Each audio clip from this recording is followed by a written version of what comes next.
Tanya kepada murid-muridnya. Jadi sekarang saya juga bertanya sama bapak ibu semuanya. Bapak ibu, perkara apa pak di dunia ini yang paling ringan? Apa pak? Apa? Muridnya Imam Ghazali menjawab, yang paling ringan itu kapas. Ada yang bilang daun kering. Maka Imam Ghazali bilang itu juga benar. Tapi yang paling benar adalah yang paling ringan di dunia ini adalah meninggalkan sholat. Benar pak? Benar. Dianggap biasa, nggak ada beban, nggak ada penyesalan. Masya Allah. Di dunia ini pak, yang boleh tidak sholat pak, hanya orang yang haid, orang yang nifas, orang yang belum balik, orang yang tidak punya akal. Jadi kalau bapak-bapak nggak sholat, ya mungkin bapaknya sedang haid. Ibu-ibu kalau nggak sholat mungkin belum balik, atau mungkin nggak punya Akal. Na'udzubillah ini. Balik. Ayo, kita kalau bisa tetap harus menjaga sholat. Inna sholata tanha 'anil fahsya'i wal munkar. Sholat itu pak, kalau benar sholatnya, kalau benar tata cara sholatnya pak, pasti akan bisa membuat kita menjadi lebih baik, akan bisa mencegah dari perbuatan keji dan munkar. Jadi kalau ada bapak-bapak, ibu-ibu sudah sholatnya 5 waktu, sudah tepat waktu, sudah berjamaah, ternyata kok masih saja suka ngomongin orang, masih saja suka ngambil barang orang, masih saja mendem. Ada pak?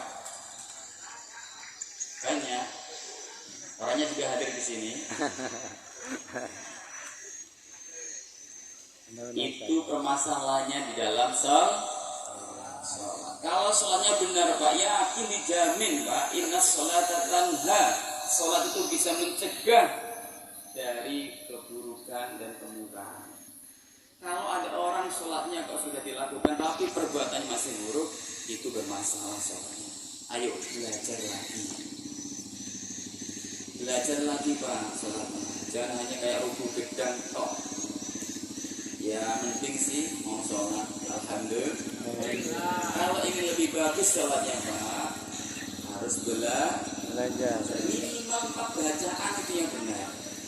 Allahu Akbar, takbiratul harus benar, Fatihah harus benar, tahiyat akhir harus benar, kemudian salam, assalamualaikum. Hanya 4 bacaan tak yang wajib benar. Doa-doa yang ada hanya sunnah bapak ibu, hanya sunnah, ringan sekali. Tidak ada udzur apapun yang boleh kita meninggalkan. Walaupun kita dalam perjalanan bapak ibu, walaupun kita dalam keadaan sakit bapak ibu, walaupun kita dalam keadaan sibuk kayak apapun, tidak ada dispensasi satu pun sedikit pun untuk boleh meninggalkan sholat. Tetapi ada rukhsah keringanan, boleh dijamaah. Dijamaah itu digabungkan. Diapakan pak? Gabungkan. Sholat zuhur sama asar boleh digabungkan. Di waktu zuhur boleh dua-duanya, atau di waktu asar dua-duanya boleh. Kalau bapak ibu sedang perjalanan. Atau maghrib sama isya digabungkan, namanya dijamaah. Di waktu maghrib boleh, di waktu isya boleh. Kalau bapak ibu di perjalanan bapak ibu, ada keringanan. Bahkan kalau kita di perjalanan, boleh meringkas sholat yang mula-mula 4 menjadi 2. Disebut qasar. Kalau di perjalanan jauh sekitar 80 kilo, sudah boleh dijamaah, boleh diqasar, enak pak. Kalau bapak ibu sedang sakit, bapak ibu tetap wajib sholat. Walaupun nggak bisa wudhu, ya dengan tayamum atau minta tolong. Kalau kita di rumah sakit bisa dengan disemprotkan apa itu? Air dimasukkan spray itu apa itu? Semprotkan di mukanya. Yang penting itu ngalir airnya, bisa diratakan. Di tangannya disemprot, yang penting ngalir diratakan. Yang penting ngalir, nggak boleh hanya basah belok saja, diusap saja nggak cukup, harus mengalir, baru diratakan.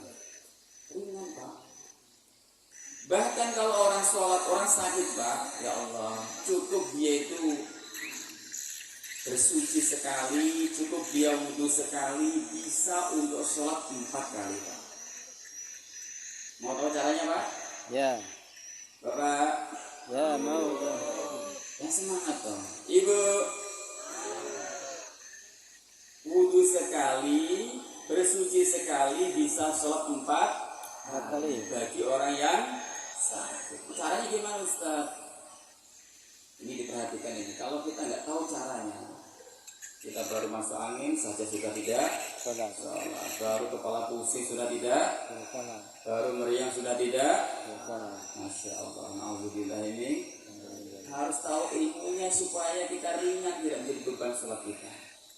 Kalau orang sakit itu boleh menjamak, tapi sholatnya utuh 4 rakaat, maghrib 3 rakaat, isya 4 rakaat, masih utuh, tapi boleh digabung. Caranya gimana gini? Kasih tahu contoh. Kalau bukan teman nggak kasih tahu ini. Mahal tak punya Pak?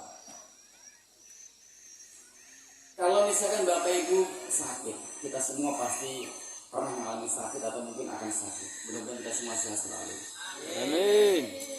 Kalau kita sakit misalkan bapak, ketika kita waktu zuhur sudah masuk, kita sedang niat jamak takhir.